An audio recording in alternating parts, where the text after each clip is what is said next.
Selamat pagi, Assalamualaikum warahmatullahi wabarakatuh. Selamat pagi teman-teman semuanya. Semoga teman-teman dimanapun kalian berada, selalu dalam kondisi yang sehat, yang semangat, yang penuh keberkahan dari Allah Subhanahu wa Ta'ala. Nah, pada kesempatan kali ini kita akan melanjutkan pembahasan kita pada mata kuliah Satuan Operasi 1, yaitu dengan subtopik fluida pada bahan pangan. Ya, saya share screen terlebih dahulu. Baik, sudah tampil ya presentasinya. Nah, judulnya adalah aliran fluida dalam pengolahan pangan. Nah, seperti yang mungkin teman-teman pernah ketahui, mungkin pernah belajar di fisika, fluida itu tidak hanya berbentuk liquid, ya, namun juga di dalamnya ada gas juga, gitu ya. Artinya fluida itu adalah zat yang dapat mengalir atau yang mempunyai aliran, seperti itu. Nah, pada proses pengolahan pangan, fluida ini mempunyai peran yang sangat penting, ya, mempunyai peran yang sangat penting, baik itu dalam bentuk liquid maupun gas.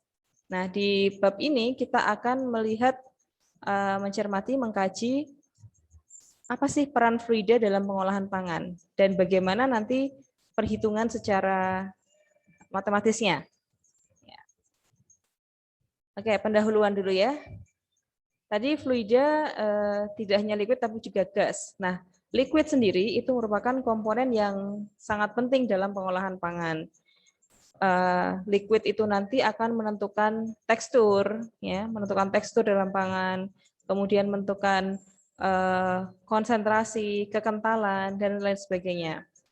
Kalau gas itu nanti dia dapat digunakan juga sebagai penghantar kalor, ya, penghantar kalor, kemudian sebagai penghantar kalor bisa untuk evaporasi, bisa untuk pengeringan, dan lain sebagainya.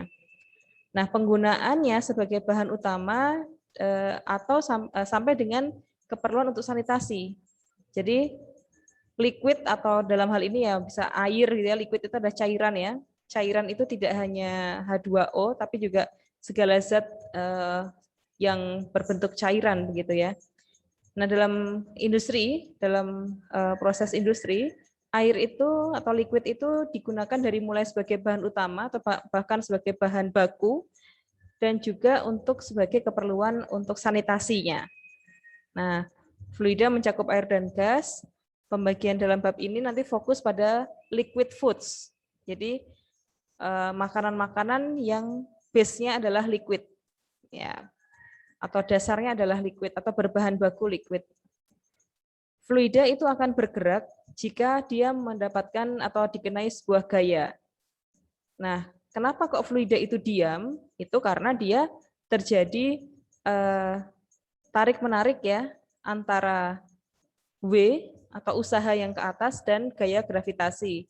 Maka fluida itu kalau dia tidak dikenai gaya yang lebih besar, baik ke atas, ke bawah, ke samping, ke kanan, atau ke arah sumbu yang lain, maka dia akan diam. Ya, ya seperti halnya teman-teman dulu belajar tentang gaya di fisika, gitu ya. Nah, gaya yang mengenai fluida itu ada berbagai macam, ya, ada berbentuk tekanan, ada gravitasi, friksi, efek thermal, medan magnet, muatan listrik, dan gaya Coriolis. Arah dan besaran gaya menentukan gaya apa yang memberikan dampak terbesar sehingga mengakibatkan bahan itu searah atau melawan arah aliran. Nah, jadi kalau digambarkan ya nanti di sebuah penampang begitu kan, nanti gaya itu kan sebenarnya dia tarik-menarik ya. Nah, namun gaya manakah, gaya apakah yang lebih besar, yang lebih dominan? Nah, itulah nanti gaya yang menentukan arahnya. Apakah dia searah dengan aliran atau melawan arah, seperti itu. Nah, di sini teman-teman digambar, ini ada presentasi ini saya ambil atau saya adaptasi dari buku kita, yaitu Introduction to Food Engineering. Nanti teman-teman bisa buka sendiri. Namun mungkin kalau yang sudah fotokopi, mungkin garis-garisnya tidak terlihat warna yang berbeda ya. Kalau di soft file-nya ada berbeda.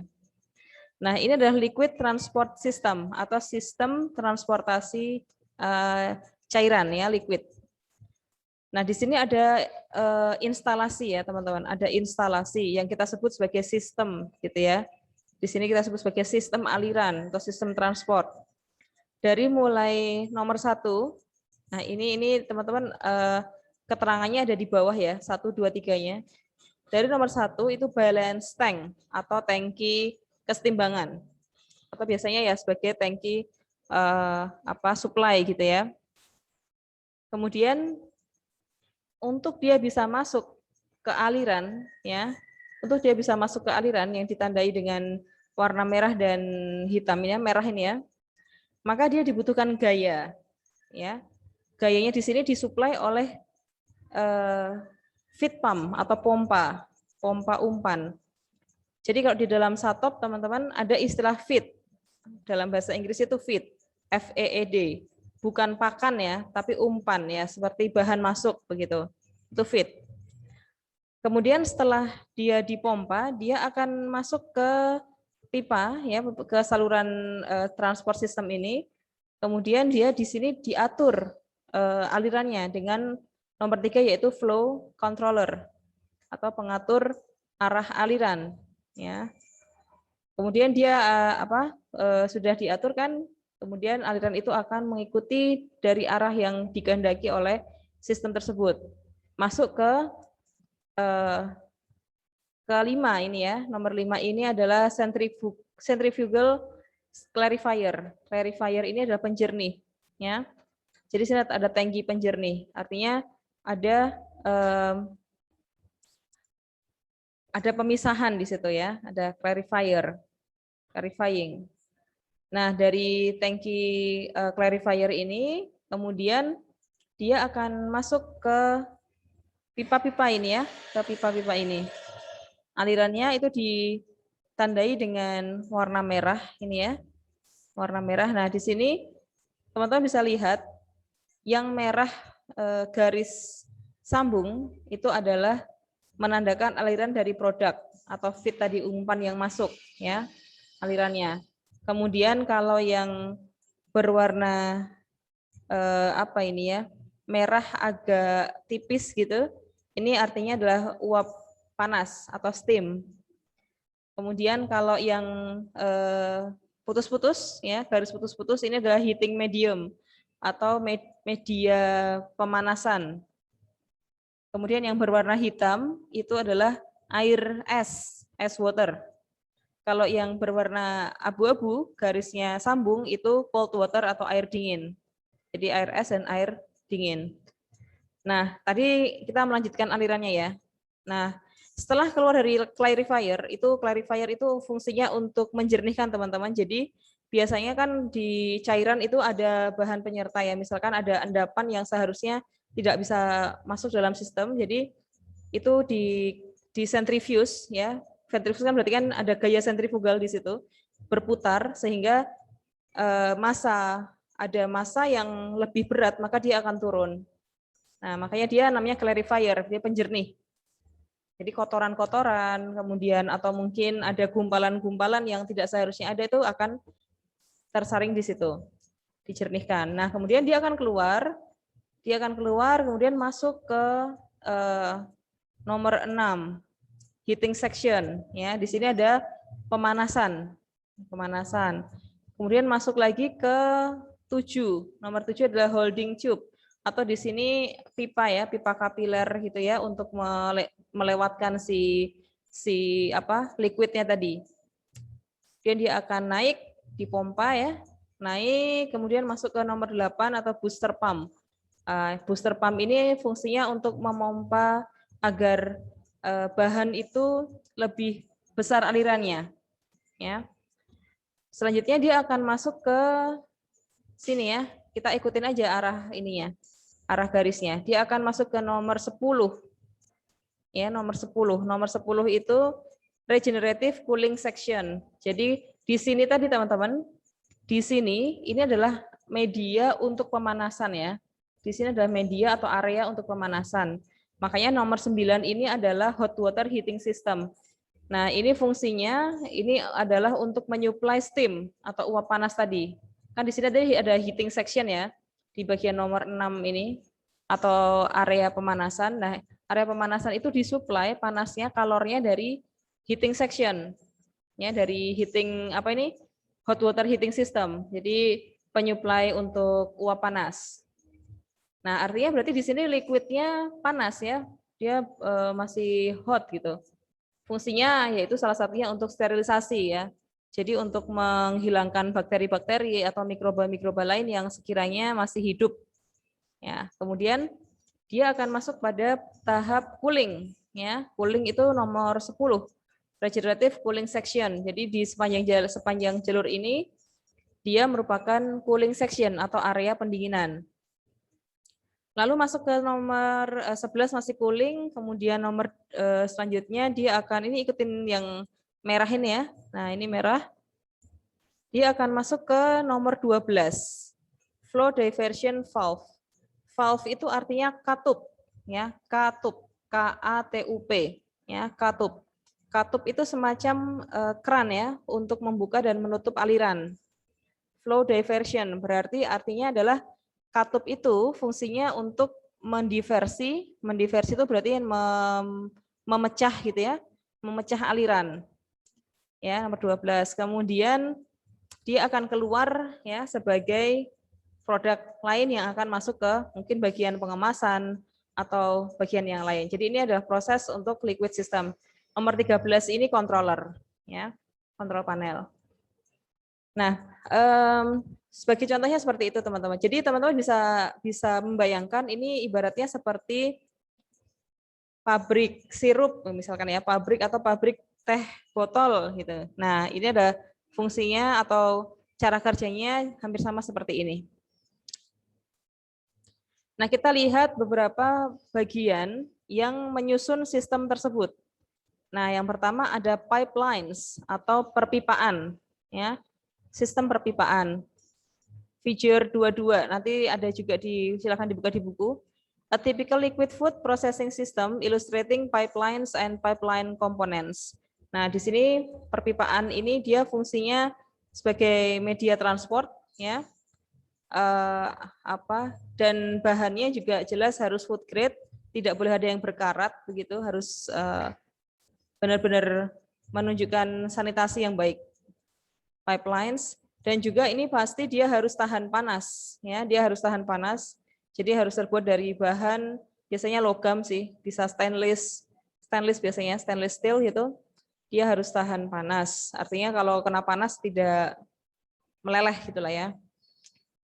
Kemudian yang kedua penyusun sistem yang kedua yaitu pompa. Ya tadi ada beberapa pompa. Nah pompa itu terdiri dari seperti ini. Jadi di sini ada rotor di situ teman-teman. Jadi fungsinya untuk menarik udara begitu ya, menarik udara nanti agar alirannya bisa tertarik juga. Nah ada beberapa tipe pompa, ada yang kinetik, rotari, centrifuge dan seterusnya. Oke, kita tadi sudah melihat beberapa komponen peralatan yang bisa digunakan atau biasa digunakan pada industri liquid foods ya. Nah, bagaimana dengan bahan cair itu sendiri sifatnya seperti apa? Saya harap sih teman-teman sudah pernah mendapatkan awalan di aliran fluida ya. Fluid flow ya di fisika harusnya sudah pernah dapat ya. Ada Bernoulli dan teman-temannya. Oke. Secara umum benda yang dapat mengalir itu disebut fluida. Sehingga di dalamnya ada gas, cairan atau padatan yang semi liquid. Ya, nanti kita bisa bedakan seperti saus, ya, mentega, itu kan tidak hanya padatan solid ya, full solid, tapi ada liquidnya, ada unsur fluidanya di situ. Namun dalam pembahasan ini fluida yang dimaksud adalah benda cair. Aliran fluida merupakan salah satu aspek yang dipelajari dalam reologi bahan pangan cair atau yang dapat mengalir, di mana perhatian utama itu ditujukan untuk mempelajari karakteristik aliran bahan pangan sebagai akibat dari adanya gaya dorong yang menyebabkannya mengalir dan berubah bentuk. Ya, kalau kita hanya berbicara masalah liquid atau cairan, itu jelas ketika ada gaya dorong dia tidak akan mengubah bentuk karena cairan akan menyesuaikan sesuai dengan wadahnya kan. Namun kalau kita berbicara mengenai semi solid, padatan yang mempunyai unsur liquid, maka ketika dia mendapatkan gaya dorong, maka dia akan mendapatkan perubahan bentuk ya, mengalami perubahan bentuk. Sifat aliran suatu benda itu menyatakan suatu proses di mana tiap partikel dalam benda itu bergerak pada arah yang sama akibat ada gaya yang mengenainya. Ya, pasti dia partikel-partikel itu pasti akan saling berikatan kan, Dek. Dan ketika diberikan gaya yang sama, arah yang sama, maka dia akan mengalir pada arah yang sama. Tidak mungkin satunya ke kanan, satunya ke kiri gitu kan ya.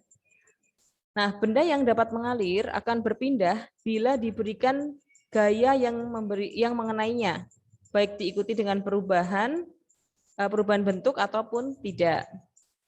Produk cair apabila dikenakan gaya akan berubah bentuknya mengikuti bentuk wadahnya. Ya, jadi jelas kalau bahan cair ya akan mengikuti wadahnya.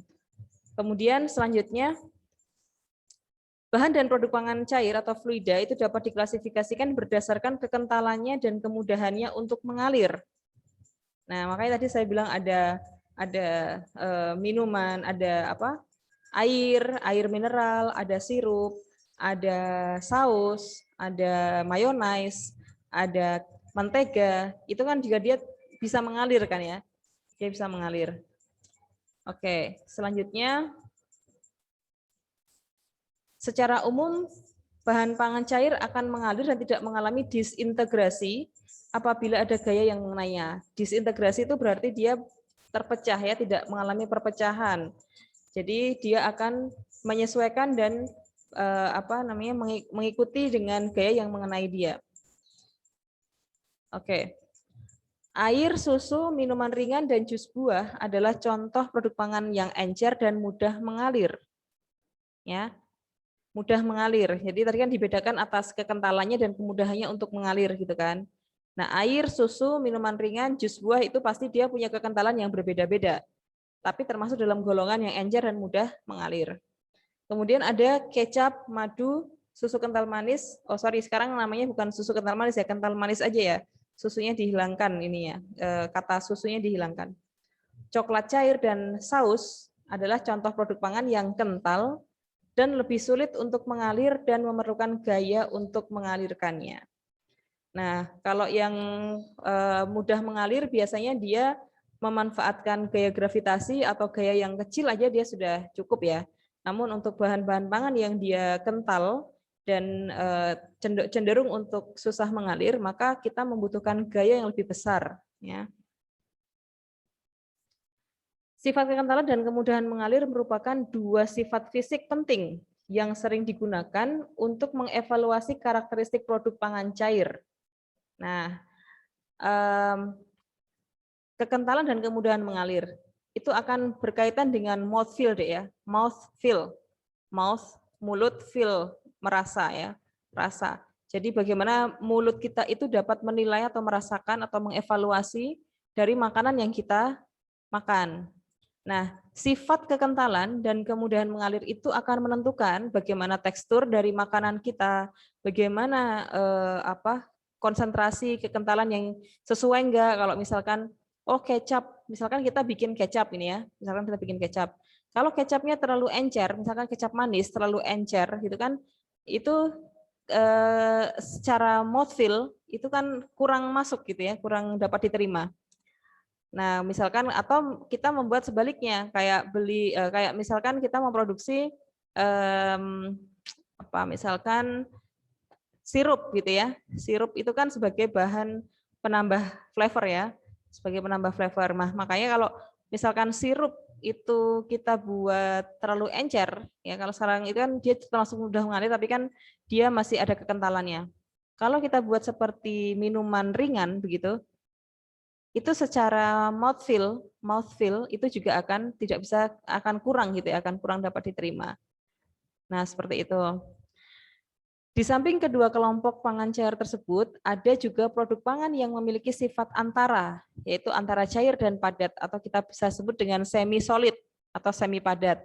Contohnya seperti mentega, butter, mentega atau butter ya. Apa bedanya? Ayo, mentega sama butter. Mentega, butter, dan margarin. Apa coba bedanya?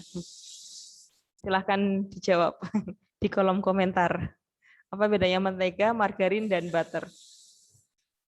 Kemudian yang semi solid juga ada selai, ya, berbagai macam jenis selai. Kemudian mayonnaise, ya. Nah, itu merupakan contoh dari bahan yang memiliki sifat semi solid yang dapat mengalir hanya jika diberikan gaya dorong yang cukup besar. Ya. Jadi harus diberikan gaya dorong agar dia bisa mengalir sesuai dengan arah yang kita inginkan. Apabila diberikan gaya mekanis pada produk semi padat, maka bentuknya akan berubah dari bentuk awalnya, tergantung seberapa besar gaya yang diberikan. Ya.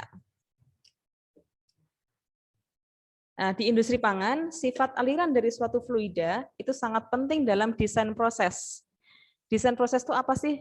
Desain proses itu adalah kita merekayasa, merancang, membuat rancang bangun proses pengolahan dari mulai bahan baku sampai dengan dia terbentuk menjadi produk jadi. Ya, bagaimana caranya memproses nanas menjadi selai nanas dari apa namanya CPO, crude palm oil, atau apa istilahnya kalau bahasa Indonesianya adalah minyak kelapa sawit mentah, ya, crude kasar gitu ya. CPO menjadi margarin, gitu ya. Bagaimana memproduksi susu menjadi keju. Nah, itu dibuat desain prosesnya. Ya, desain proses itu melibatkan alatnya apa saja yang dibutuhkan, kemudian jumlahnya berapa, kapasitasnya berapa, kemudian daya yang dibutuhkan berapa, energinya, gitu ya. Nah, itu desain proses, teman-teman. Makanya kalau di teknologi pangan itu jurusannya bukan masak-memasak ya, tapi kita merekayasa proses pengolahan. Bagaimana memproduksi suatu bahan baku, bahan mentah menjadi produk pangan lain yang mempunyai nilai ekonomis dan nilai tambah yang lebih besar gitu kan. Jadi jangan berharap kita akan masak-masak ya. Walaupun kita mungkin nanti di lab juga akan masak-masak, kalau mungkin praktikum apa ya kita harus membuat, tapi yang menjadi concern adalah kita di bagaimana kita menghitung semuanya sesuai dengan secara saintifik gitu ya. Dalam proses pengembangan produk, pengendalian mutu dan scale up proses. Scale up itu artinya menaikkan kapasitas ya. Jadi semula kan kalau produk itu kan dia berawal dari skala lab ya, diujikan di laboratorium, kemudian kalau sudah konsisten apa namanya prosesnya dan konsisten mutu yang dihasilkan, maka dia di scale up, diperbesar kapasitasnya. Atau mungkin dari yang industri kecil akan di scale up menjadi produksi industri yang menengah seperti itu, yang produksinya akan lebih besar. Dalam proses pengembangan produk, pengendalian mutu, scale up proses, pengetahuan tentang sifat aliran bahan pun akan memainkan peranan penting dalam menghasilkan produk yang baik. Ya, jadi profil dari produk kita itu juga akan sangat dipengaruhi oleh pengetahuan kita, ya, pemahaman kita tentang aliran yang atau sifat dari aliran yang kita gunakan, gitu ya, sifat aliran bahan dari yang kita gunakan. Pengukuran dan pengendalian sifat aliran suatu produk pangan cair juga sangat kritis dalam optimasi proses dan pengaruhnya terhadap penerimaan produk oleh konsumen. Ya, bisa dimengerti ya yang poin ketiga itu ya. Jadi berkaitan dengan proses dan bagaimana penerimaan atau penilaian konsumen terhadap produk kita. Oke, perilaku tekanan pada bahan pangan. Nah, nanti ini masih ada sedikit yang berbahasa Inggris ya. Nanti saya akan ambil beberapa dari bukunya R. Paulsing. Nanti mungkin di video yang terpisah. Stres itu merupakan bahasa Inggris atau istilah dalam bahasa Inggris untuk tekanan, ya, stres. Nah, stres itu adalah force per unit area, artinya stres tuh tekanan tuh disimbolkan dengan huruf P besar ya kan. P besar sama dengan F per A ya. F besar itu force per A, area, luas area. Ketika gaya, when force acting on the surface is perpendicular, jadi ketika gaya itu dia berperilaku ya, berperilaku pada pada permukaan ya, secara perpendicular. Nah, stresnya namanya normal stress. Perpendicular itu artinya tegak lurus, teman-teman ya. Jadi kalau tekanan yang diberikan pada suatu permukaan itu arahnya itu tegak lurus, artinya dia ada tekanan normal, normal stress. Nah, nanti kalau jenis yang lain ya, kalau gayanya itu dia berperilaku atau dikenai itu sejajar dengan surface, dengan permukaan, maka dia namanya shear stress atau tekanan shear. Ya, tekanan shear. Nah, normal stress itu biasa disebut dengan pressure atau P besar ya simbolnya. Kalau shear stress atau tekanan shear itu disimbolkan dengan tau ya, itu seperti tau. The influence of shear stress on solids, jadi pengaruh dari tekanan shear pada benda padat maupun liquid atau cairan leads to a broad classifications of such materials. Jadi pengaruh seberapa besar shear stress pada bahan padat maupun bahan liquid itu akan mengarahkan kita pada klasifikasi dari bahan. Klasifikasi karakteristik dari bahan yaitu plastis, elastis, dan fluid atau fluida. Hal ini diikuti dengan 3 parameter rheologi. Rheologi itu apa sih, Dek? Tadi ada di depan ya, tadi saya belum menjelaskan ya. Rheologi adalah ilmu tentang perubahan bentuk ya pada bahan pangan. Karena adanya gaya tadi ya. Jadi perubahan bentuk atau deformasi ya, deformasi. Oke. 3 parameter rheologi secara fundamental ada 3, yaitu elastisitas, plastisitas, dan viskositas. Oh, di sini ada reo ya. Rheologi adalah bla bla bla bla ya. Deformasi. Kata kuncinya ada pada deformasi. Deformasi itu artinya dia perubahan bentuk ya. Deform. Form itu kan bentuk. Nah, jadi elastisitas, plastisitas, dan viskositas. Nah, coba teman-teman cari ya, teman-teman cari elastisitas itu yang seperti apa? Plastisitas itu yang bagaimana? Kalau viskositas itu apa sih? Viskositas itu istilahnya kekentalan ya.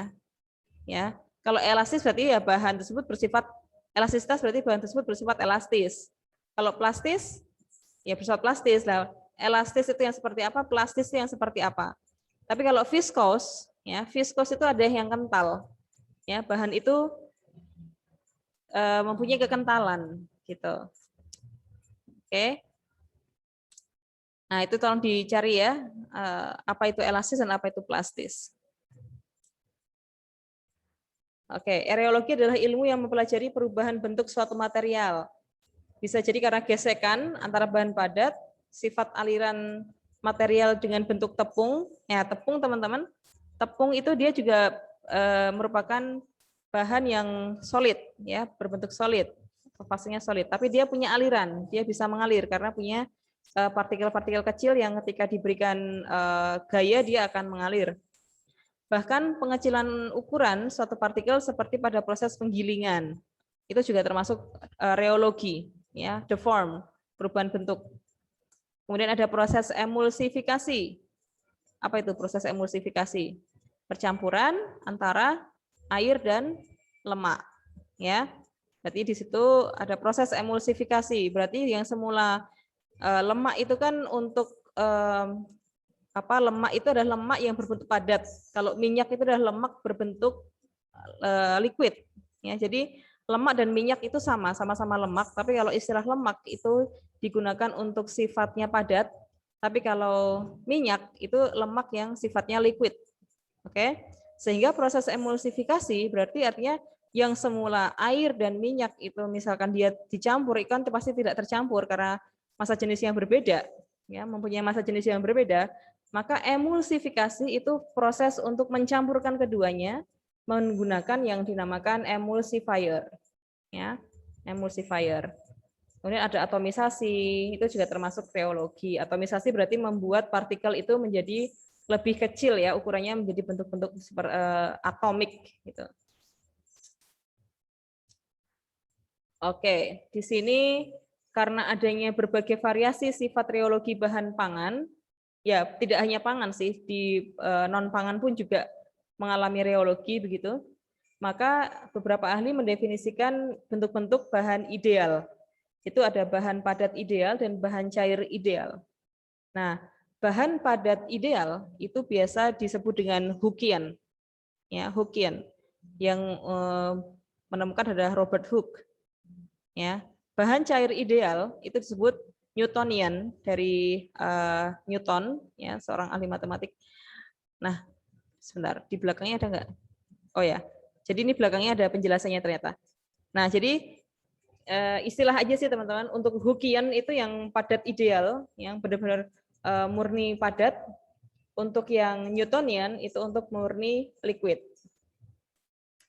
Nah, namun di dunia ini tidak ada bahan yang lebih padat, ya. Jadi di dunia ini tidak ada bahan yang lebih padat daripada Hookean dan tidak pernah ada bahan yang lebih cair daripada Newtonian. Kedua bahan ini tidak mempunyai struktur dan sifatnya isotrop. Artinya bersifat sama ke semua arah dan mengikuti hukumnya sebagai bahan padat dan bahan cair, ya. Nah, tentu saja yang namanya Hookean dan Newtonian itu hanya teori, ya. Tidak ada di dunia nyata itu yang sifatnya benar-benar solid sepenuhnya gitu, ya. Dan tidak ada rongga di dalamnya, itu enggak, sebenarnya tidak pernah ada gitu. Dan yang liquid benar-benar cair sampai bisa bisa terpisahkan antar partikel liquidnya, itu juga tidak ada gitu, ya. Nah, dengan mengkombinasi kedua model reologi ideal ini, kemudian dikenal adanya Bingham model yang mewakili material ideal plastik. Kemudian ada model Maxwell yang merupakan model ideal viscoelastic liquid, dan juga model Kevin Voigt mewakili suatu bahan padat. Nah, itu untuk penambahan pengetahuan aja, ya. Yang penting teman-teman di sini bisa memahami bahwa di dunia ini memang tidak pernah ada yang namanya bahan yang full atau benar-benar ideal padat dan ideal liquid gitu, ya. Oke, kita masuk ke stres, ya. Jangan stres dulu, ini baru masuk stres ini, ya. Baru masuk stres. Tekanan. Nah, nanti akan saya perkaya ini untuk yang stres ini, nanti akan saya tambahkan untuk bahan yang dari buku, ya, nanti mungkin di video yang terpisah, ya. Oke, stres atau P, pressure, ya, itu adalah F per A, ya, tadi, ya. Oke. Nah, sedangkan gaya itu sendiri adalah suatu beban yang dikenakan pada suatu benda yang mengakibatkan terjadinya deformasi atau perubahan bentuk, ya kan? Biasanya tercatat sebagai unit G atau Newton. Jadi 1 kilogram gaya, ya, sama dengan 9,8 Newton. Oke. Oke, ini hanya contoh aja. Sepertinya teman-teman juga sudah paham, ya. Shear stress itu beban F dibagi luas lintang permukaan F per A. Jadi F-nya berapa? Kalau misalkan di sini ada balok, ya kan, tinggi, tebal, panjang sekian, dikasih gaya 4 Newton, ya kan? Jadi shear stress-nya berapa? Stresnya berapa? Bukan shear stress. Stresnya berapa tekanannya? Berarti gaya dibagi luasan permukaan. Luas permukaan berarti ya tinggi, ya kan? Tinggi itu kan sebagai, ya tergantung dia arahnya dari mana juga sih. Apakah dari atas, apakah dari samping begitu, ya. Nah, nanti dari samping atau dari atas tergantung dari apakah dia pakai tebal, tinggi, atau panjang. Nah, itu nanti tergantung dari manakah gaya itu dikenai. Oke. Di sini teman-teman ada istilah untuk beberapa jenis tekanan. Ada yang tekanan kompresif dan tensil. Nah, tekanan kompresif itu adalah kompres, jadi memampatkan, ya, memampatkan, kompres, mengkompres, meringkas, gitu ya. Jadi arahnya pasti dari luar ke dalam, ya, dari luar ke dalam. Jadi memadatkan seperti itu, mengkompres. Jadi kalau kita mau kompres file, gitu ya, kita ingin memperkecil, ya, memperkecil ukuran file di komputer kita itu istilahnya kan kompres file, gitu kan. Nah, berarti kan memperkecil ukuran, dipadetin gitu ya, dipadatkan. Misalkan dari yang satu wadah itu bisa mewadahi atau mewadahi 10 bola, tapi kalau kita tambahkan, kita kasih tekanan gitu ya, kita pampatkan si bola itu, kita hilangkan udaranya, maka mungkin akan lebih banyak lagi yang bisa tertampung di dalam wadah itu. Nah, misalkan itu kompresif. Kemudian sebaliknya adalah tekanan tensil. Ya, tekanan tensil itu adalah tekanan yang meregang. Ya, tekanan yang meregang artinya berarti dari dalam keluar. Ya, dari dalam keluar. Jadi ditarik seperti itu, tarik dari arah yang berlawanan. Itu namanya tensil stress. Oke, kompresif, tensil. Nah, kemudian ada bending. Bending itu artinya dia dipengaruhi oleh gaya gravitasi. Oke, kalau kita nge-gym, ya, itu namanya kita latihan bending. Kita melawan beban, gitu ya, melawan beban, latihan beban, bending. Jadi bebannya itu dipengaruhi oleh gaya gravitasi. Kemudian ada shear. Nah, shear tadi yang artinya adalah gaya yang diberikan pada permukaan benda yang arahnya itu paralel, ya kan? Arahnya paralel, bisa ke kanan, ke kiri, ya. Yang jelas itu paralel dengan permukaan benda. Kemudian ada isotropik stress atau biasa dikenal dengan tekanan hidrostatis ya. Tekanan hidrostatis itu kan adalah tekanan yang dihasilkan oleh hidro, air yang diam, hidro yang statis ya. Air yang diam. Jadi ketika air itu diam, ya kan? Dia kan airnya pasti dalam wadah ya kan? Airnya pasti dalam wadah. Nah, ketika dia diam, tidak ada pengaruh, dia diam. Pada saat diam itu sebenarnya dia memberikan gaya kepada wadahnya, ya. Dia sebenarnya memberikan gaya ke segala arah kepada wadahnya, ya, ember atau botol atau apa gitu. Namun karena gayanya itu kecil dan dia ke segala arah mengakibatkan si hidro itu diam, ya, karena saling tolak menolak gitu. Akhirnya dia diam gitu ya. Nah makanya di situ ada ada shear stress YY, XY dan YZ gitu ya, ada ke arah X, Y, Z. Nah, selanjutnya ada istilah strain ya. Strain, tadi stress ini strain. Nah, strain itu adalah perubahan dimensi yang relatif terhadap dimensi awal. Jadi perubahan dimensi itu apa sih? Dimensi adalah satuan satuan yang menunjukkan ukuran, ya kan? Satuan yang menunjukkan ukuran. Nah, maka kalau perubahan dimensi ya berarti yang semula misalkan 2 meter menjadi 4 meter. Yang semula 3 meter menjadi 1 meter. Misalkan seperti itu tuh namanya perubahan dimensi.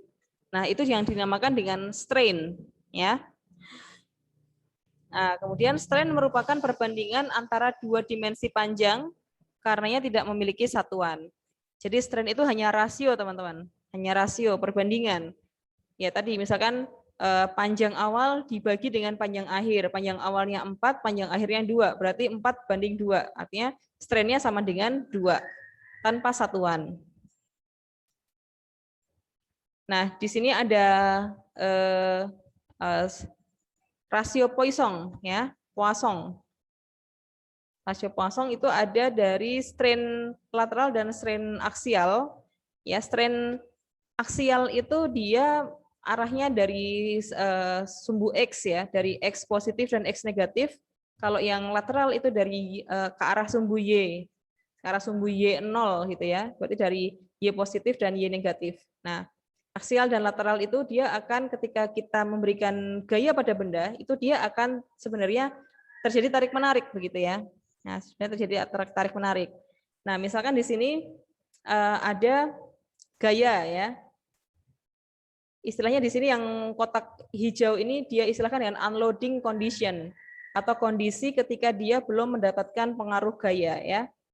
Nah, kemudian akhirnya si hijau ini diberikan gaya ke kanan dan ke kiri ya, mengakibatkan adanya perubahan secara panjang dan tinggi ya.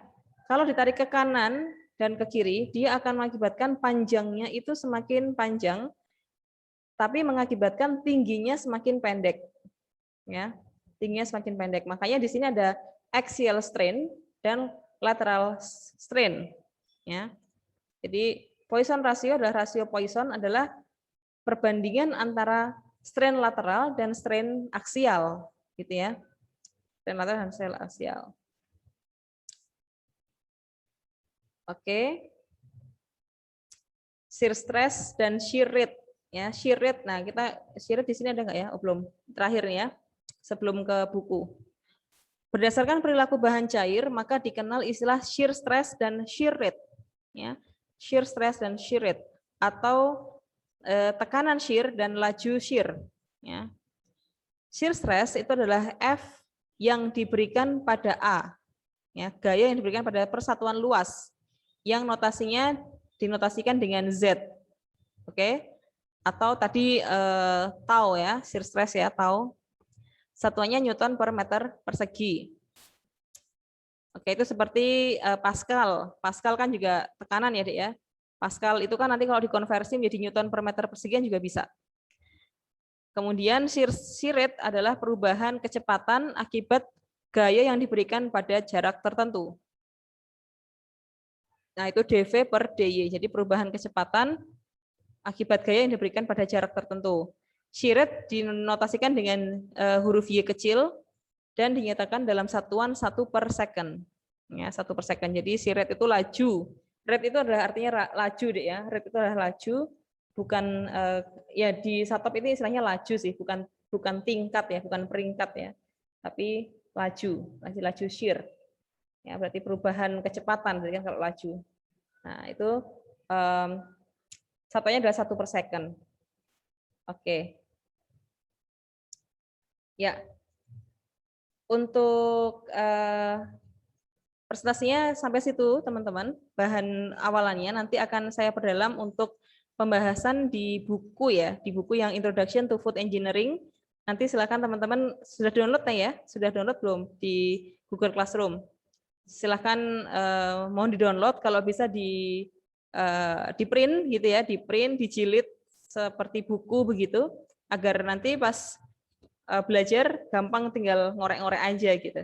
Karena nanti saya akan coba orek-orek di PDF-nya gitu. Oke, semoga materinya dapat dipahami. Selamat belajar. Assalamualaikum warahmatullahi wabarakatuh.